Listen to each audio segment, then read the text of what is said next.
The episode kicks off with a montage of several arguments, which foreshadows the hellstorm that's about to unfold.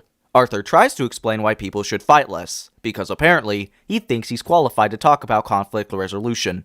This is when DW wants to ask him something, which makes him lose his damn mind and nearly assaults her in the process. So close. David has finally finished baking a souffle, and the expression on his face is equivalent to someone 100%ing Mortal Kombat. Just as David is about to present his culinary masterwork to Jan, he's greeted with a scene straight out of a chef's nightmare. His hours of work destroyed in an instant. Jan demands for everyone to enter the living room and tries to get both sides of the story.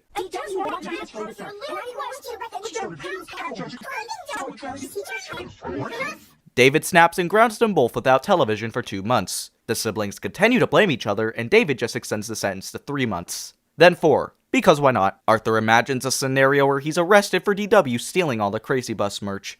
Because apparently, that's how the justice system works in Arthur's mind. Jan decides to have both Arthur and DW tell their side of the story. Because apparently, she still believes in the magical idea that this will somehow fix everything. Arthur ends up winning.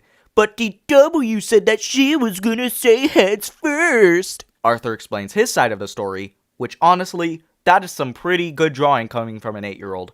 It's DW's turn, and she takes her sweet time preparing her side of the story. Because why rush when you've mastered the art of stalling? Even after DW finally wraps up her masterpiece of a story, which mostly involved her turning herself into a saint and Arthur into the villain, they still decide to argue. Jan and David then realize that neither DW or Arthur are wearing shoes, and this is when all the pieces finally connect. They both finally take accountability for once and apologize to their dad, which means absolutely nothing because as soon as the apologies leave their lips, they both immediately forget about the whole situation to do their own things. When they realize David is about to fall into a deep depression, this is when they try to make it up to him. And right out of the gate, DW proves why she should never be allowed near a kitchen. She immediately throws out the egg yolks and keeps the shells.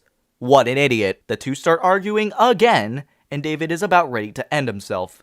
Until he realizes they are both trying to make a souffle for him.